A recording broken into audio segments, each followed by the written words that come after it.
الله الرحمن الرحيم نحمده ونصلي على رسوله الكريم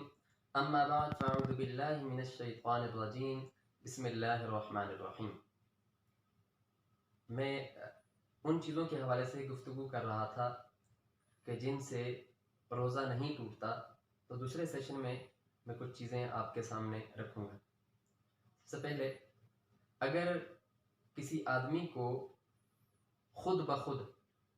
قے آ جائے، الٹی آ جائے، تو اس سے روزے کے اوپر کوئی فرق نہیں پڑتا، چاہے وہ الٹی منہ بھر کے آئے یا وہ قے یا الٹی تھوڑی تھوڑی آئے، دونوں صورتوں میں روزہ نہیں ٹوٹتا۔ لیکن اگر کوئی آدمی جان بوجھ کر اپنے اختیار سے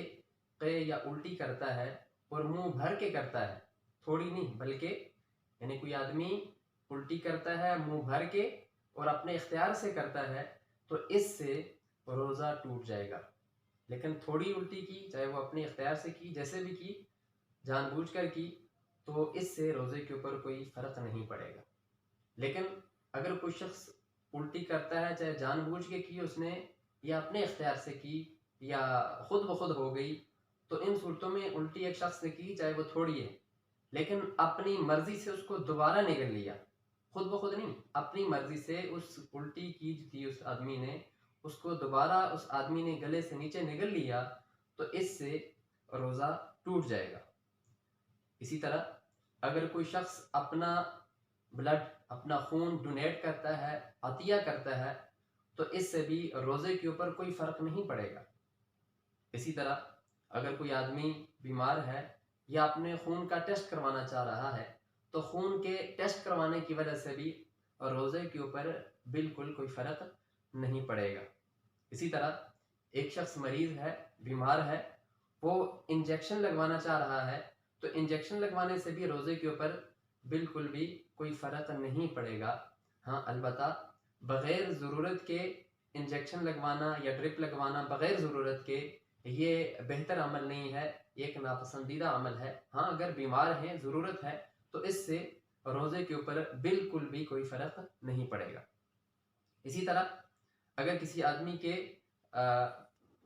منہ سے خون نکلتا ہے اور وہ نکلنے کے بعد گلے سے، حلق سے نیچے اتار دیتا ہے، تو اس سے اس سے روزہ ٹوٹ جائے گا۔ اسی طرح اگر کوئی آدمی ایسا ہے کہ اس کے منہ کے اندر تھوک ہے اور تھوک خود بخود وہ جان بوجھ کر کسی بھی ذریعے سے اپنی ہی تھوک کو نگل لیتا ہے، اس سے بھی روزے کے اوپر کوئی فرق نہیں پڑے گا۔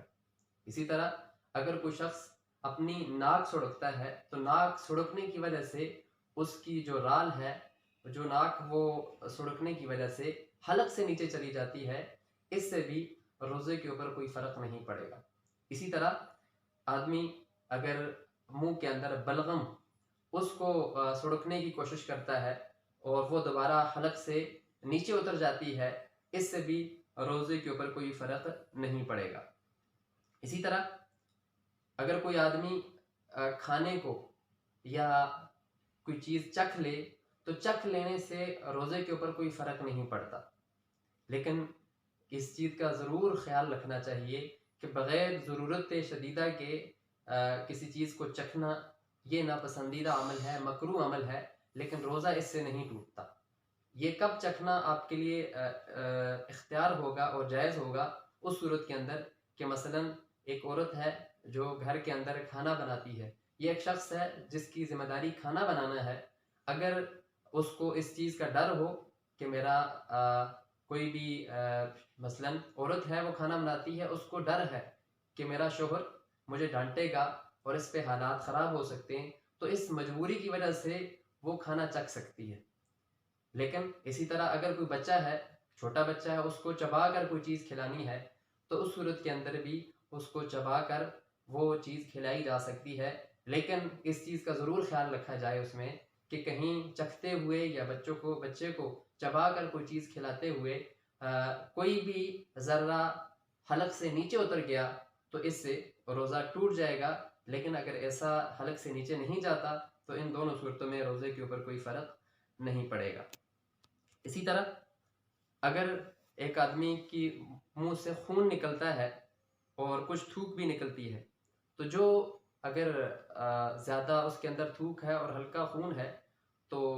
اور نہ ہونے کے برابر ہے، اور وہ حلق سے نیچے چلا جائے، وہ تھوک چلی جائے، تو اس سے بھی روزے کے اوپر کوئی فرق نہیں پڑے گا۔ اسی طرح کوئی آدمی پرفیوم یا عطر کا استعمال کرتا ہے تو اس کے استعمال کی وجہ سے بھی روزے کے اوپر کوئی فرق نہیں پڑے گا، روزہ درست ہو جائے گا۔ وآخر دعوانا ان الحمد للہ رب العالمین۔